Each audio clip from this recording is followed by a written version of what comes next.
You two ought to take a look in the mirror sometime. No style, no taste. Hey. Empty. All this time. How do we know that one's not a dud? Find out.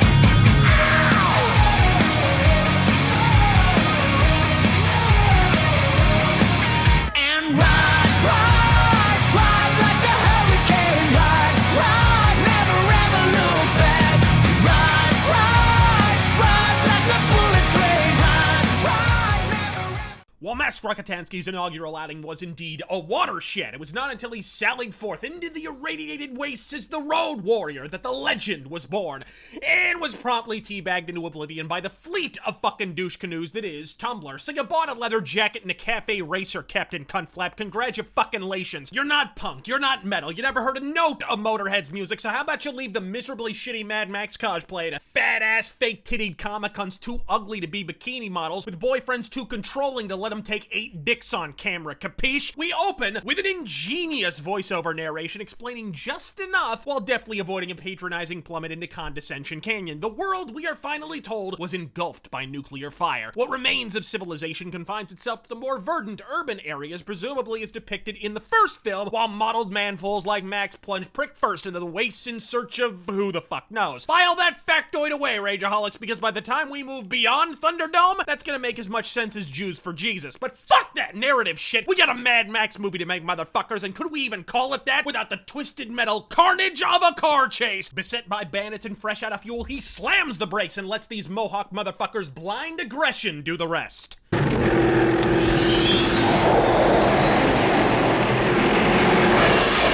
luck, everybody else.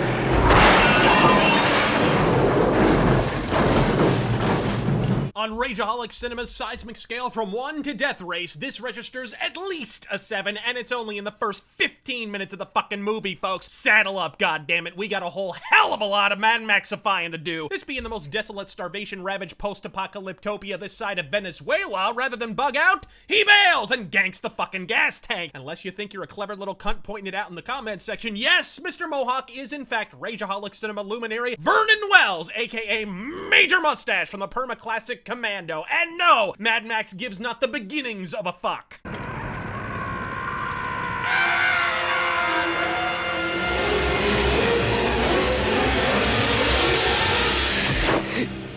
Easy, Thunder Nips. All screaming at Mel Gibson will get you as a Zyklon steam bath and a future as a fucking lampshade.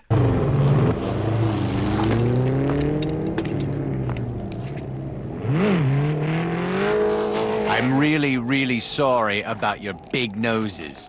I'm really sorry about how greedy you are. But most of all, I'm really sorry about your dirty, underhanded, backstabbing ways. Your #1 dirty Jew fan, Mel Gibson. With a tank full of Saudi spunk and a spanking new music box. Fuck you! There's an inner child in all of us. Max heads out on the highway and smack dab into a snare.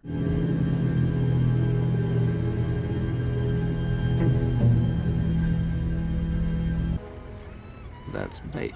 Sorry, do I know you? All the same, he's armed with a crowbar. Hey, if it worked for the protagonist of an overrated video game series, what could possibly go wrong? Nobody expects the Spanish Inquisition. Looks like I got myself some gasoline, eh? Booby-trapped. Touch those tanks and... What would a Syrian refugee be doing in your gas tank? A quick fella might have a weapon under there.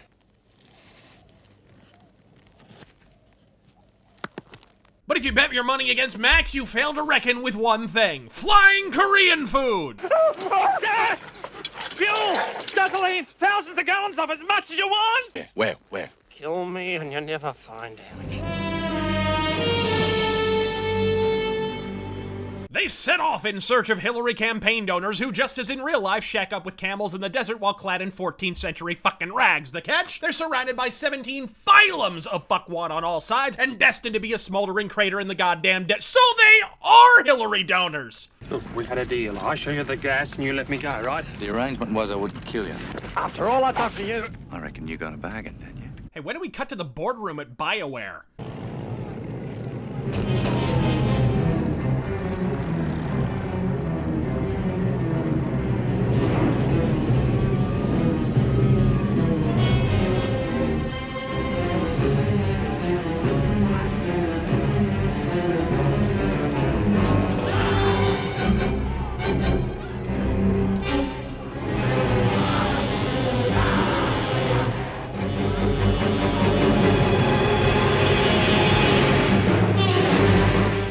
definitely the boardroom at BioWare. The haircuts gave it away. But Casey Hudson only profits by his pussy-grabbing ways for all of 15 seconds as old Maximilian throws a wrench in the works.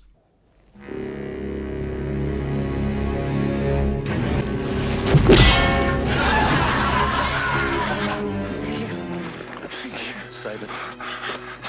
I'm just here for the gasoline. Rumsfeld, is that you? But before Michael Moore can deceptively edit a shitty movie about his plight, Mel shoulders the shitbag and approaches unleaded land with cock in hand. Lose them.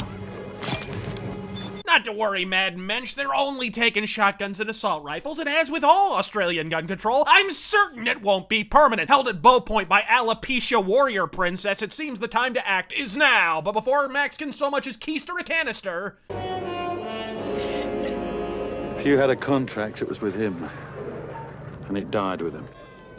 Get rid of him. You'd have to go back. But just then, the Mad Gear Gang shows up. Greetings from the Humungus, the warrior of the wasteland, the Ayatollah of rock and roller. Looks more like a Baron of the Bikini Wax to me, but hey, let's hear him out. I mean, loud German guy, live microphone, adoring throng. What could possibly go wrong here? Damit ein Symbol des Ewigen. Es lebe die nationalsozialistische Bewegung. Es lebe Deutschland.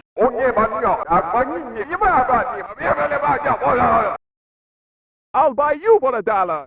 But before he can rampage through the Rhineland, he's interrupted by bite-sized Bon Jovi with a boomerang. When Axl Blows gets dropped like an Amy Schumer sitcom, Major Mohawk lashes out. But if you think an angry punk rock homo's gonna hit an object that fucking small, you've clearly never seen Antifa at the shooting range. Hey, Mongoose Melon, wanna give this kid a hand? Not to worry, I hear Korn needs a guitarist. That's when Otto von Manboobs makes with the ultimatum. There has been too much violence, too much pain, but I have an honorable compromise. Just walk away. Hey, why not? It worked for Sweden. I mean, what says enlightened, merciful compromise like strapping sapien kebabs that used to be my immediate relatives to the front of your Batmo bullshit? Tell you what, Captain Creatine, I find myself in dire need of a butthole trauma-related demise. I'll follow the protein powder fart cloud. Meantime, you keep right on playing motocross with the Legion of Goddamn Doom, dig? You heard what he said? It sounds reasonable. All we have to do is walk away. You are fake news. 2 days ago, I saw a vehicle that had hauled that tanker. You want to get out of here? You talk to me. Now I just need $300 for the carbon tax. They sneak him out on their highly scientific security device of a wooden fucking plank, and he sachets out into the sticks. And why not? Mad Max has massacred bikers, night riders, and treated leather-bedecked boy fuckers to a high-speed dicking with aplomb. What, I ask? Oh, fucking what could lay waste to the Wastelander except an open fucking hole? What was that noise?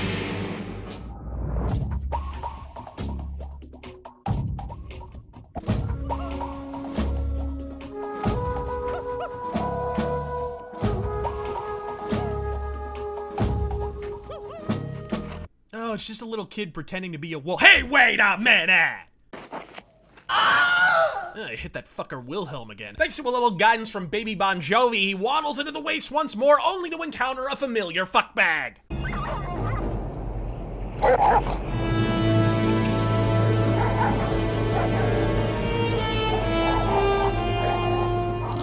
No, animal assault and slavery. We're good friends. A point he reinforces by using him to fix up his Mack truck, then leaving him to rot in a fucking desert. But by the time he descends into Vaseline Valley, the skies have grayed. Bundle up, bitches. The forecast is cloudy with a chance of shitbags.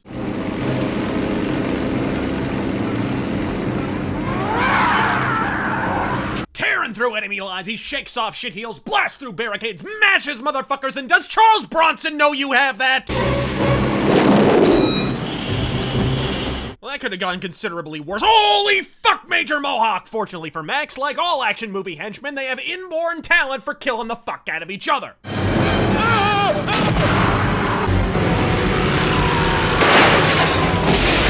Luckily for our leather-laden Lancelot, he soon powers through the front gate, his pink Cadillac pursuers pinned down by fucking propane, whereupon it explodes because why the fuck not? It's the 80s. What they neglected to reckon with was the bare-ass murderous Mohawk.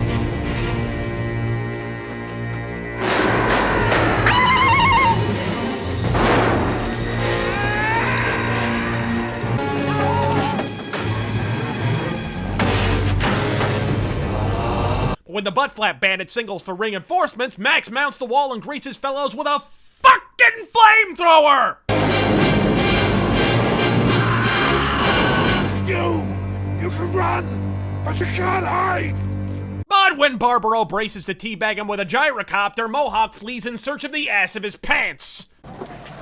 Listen, I was wrong about you. I'm sorry. You know you'd be a lot hotter if you were bald and painted blue. To wit, Max solidifies his selfless status by bugging the fuck out in the middle of a murder cult massacre. Hey, it's been a pleasure doing business with you, but I'm leaving. Ah, the Nigel Farage method. But while Max manges on some meow mix, Lord Humungus proves with aplomb that the bigger the German, the tinier the leather panties. Nobody gets out of here alive. I'm sure it's nothing. I mean, what are they gonna do? Pursue you to the ends of the earth, use nitrous to nab your ass, and treat you to a tailpipe to the teeth?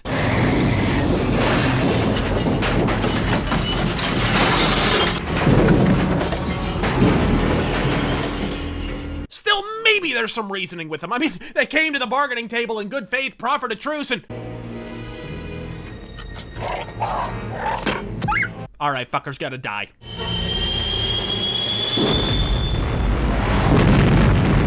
Oh, that didn't take long. And hey, remember all this when the Interceptor spontaneously shows the fuck up in the fourth film. Whoops! Decimated, exsanguinated, and down one doggo, Max limps to certain death in a desert drier than Ellen DeGeneres at Chippendales when he's saved by the most codependent gyrocopter and jackass in the history of recorded time. So he sicks a rabid dog on you, chains you to a stump so you can haul 80 pounds of petroleum, gets you to play pit crew at pistol point, then leaves you more high and dry than a Mitch Hedberg punchline.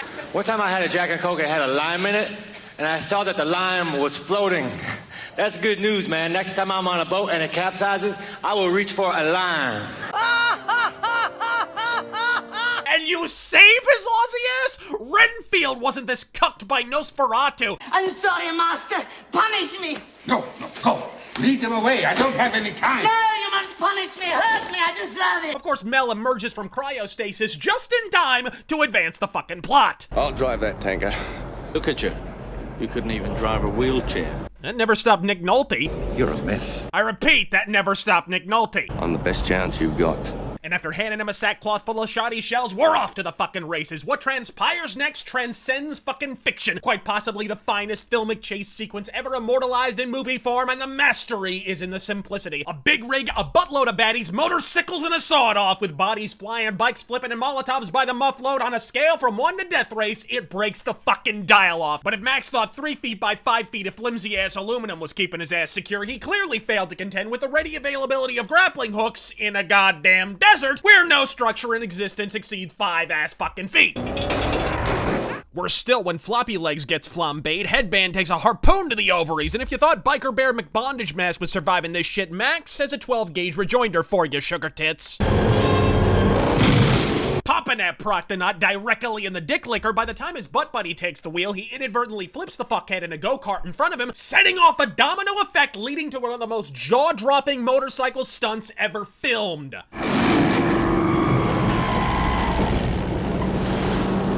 Fun fact about that, it was for real, it was a fuck-up, it damn near slaughtered the stuntman, and they not only left it in the goddamn film anyway, the very same stuntman returned to film a sequence later in the motherfucking movie. I don't give a shit if you bleed battery acid and surgically replace your skull with a gigantic metal fist, you will never be that metal. When yet another bondage gimp mounts his truck and starts fiddling on the roof, Max rewards him with a buckshot ball massage. But when nabbed from behind, yes, by the very same stuntman we just watched lodge his head in the hillside, he hesitates. But not to worry, Boomerang Bon Jovi's got this. You may be living on a prayer now, but you want this. Dead or alive, it's your life, kid. Just do it, and he shot through the... Get on with it!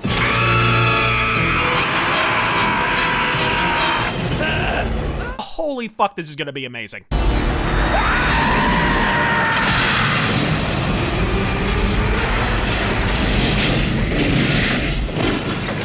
Stunningly, he survives with bouncing baby Bon Jovi in tow and discovers to his dismay that he was a goddamn decoy. Oh well, you may be beshitted and penniless with more sand than Sarkeesian's vagina, but hey, you survived for the sequel. And so Max ambled into the atramentous wastes once more, while the child would grow up to be the most latently fucking retarded idea for a Mega Man X boss in history. Cut! print career. The Road Warrior is a monument to all metaldom, a paradigm-pulverizing, unrepentantly macho masterwork that has proven rapaciously influential both in its 1980s abode and in the procession of progressively shittier films to follow. And as for the Razor, he lives now only in my memory. God fucking speed!